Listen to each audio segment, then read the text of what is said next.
I used to call a drink of water a geet of water. They'd say I wanted a geet of water. So my nickname was Guido. Like not like Guido, like Geeto. Guido. Why I thought it was a geet of water. Now he looks extra beautiful and handsome. Okay. Extra, yes. Extra big. Always fighting with your glasses, Joe. Uh-oh. You're not. I'm gonna get it. I'm gonna win this time. Yeah, I need that image too for his bio on the website. Oh, We yeah. took it Should I put my sunglasses on? Of course. That That's makes what you the hip trustworthy. kids do. That's what his sister does. Really? Daytime, inside. Babe, can you scoot Daytime. the chair over like maybe 6 inches to the left? To the left? Yeah. Yeah, she wears her sunglasses inside. She has a lot of other things going on. Yeah. It's a common theme for people with drug issues to cover up their eyes. I don't know.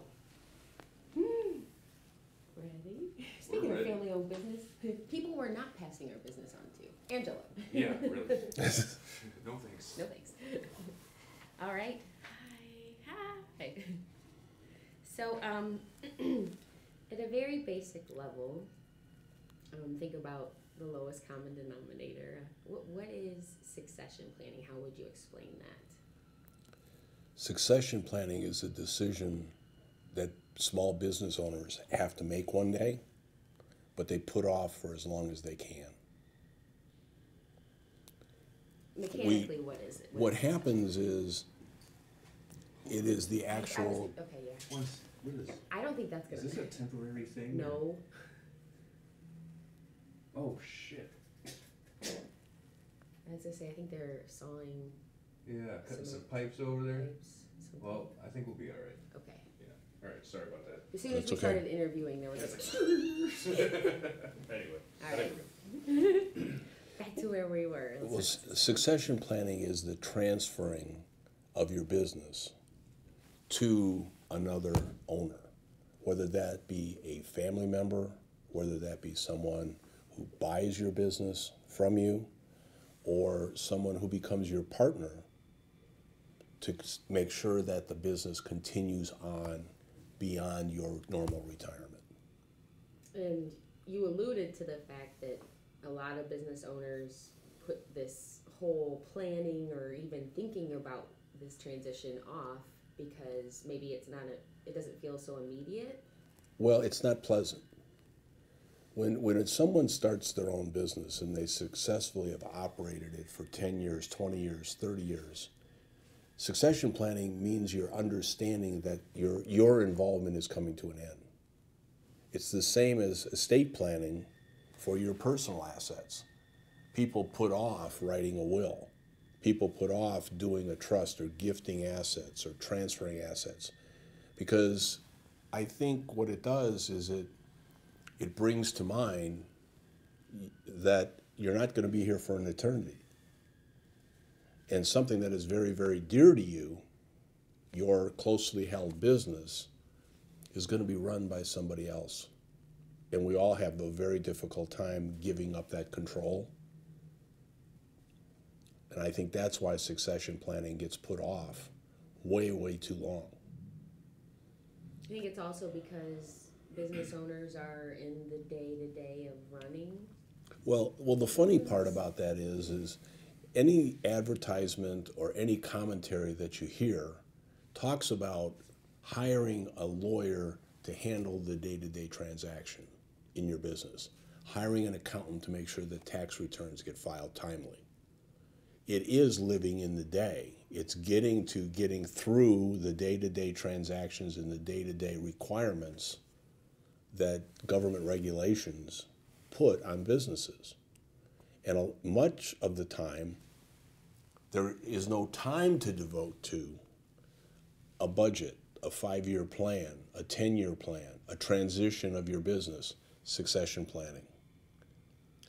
It always gets put off as to what immediately needs to be taken care of. But after a business has survived 5, 10 years, we think it's going to be around for a while. We don't know, in a business that's just started, if it's going to make it to 10 years or to 20 years. But if it's been there 10 years and things are going right, you probably should start addressing succession planning at that time.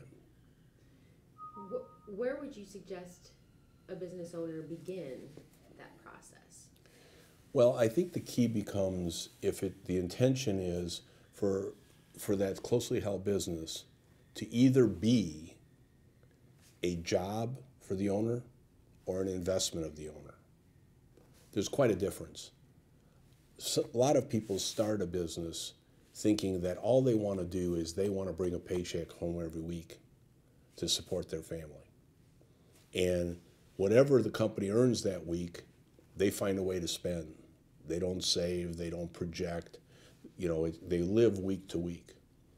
Once the business gets to the point where it is going to be an investment, it is going to be your livelihood, it is going to be your retirement, that's when I think succession planning needs to start. What do we do in running the business? Am I the sole person that's an employee? Is all of the income as a result of my efforts, or am I really running a business where a lot of the profits are made by my employees rather than myself?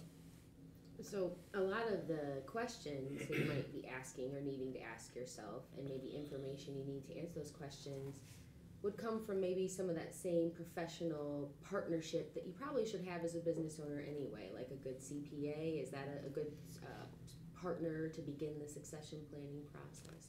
Well, your CPA probably knows the most about your business because they're involved, if not weekly or monthly, sometimes daily.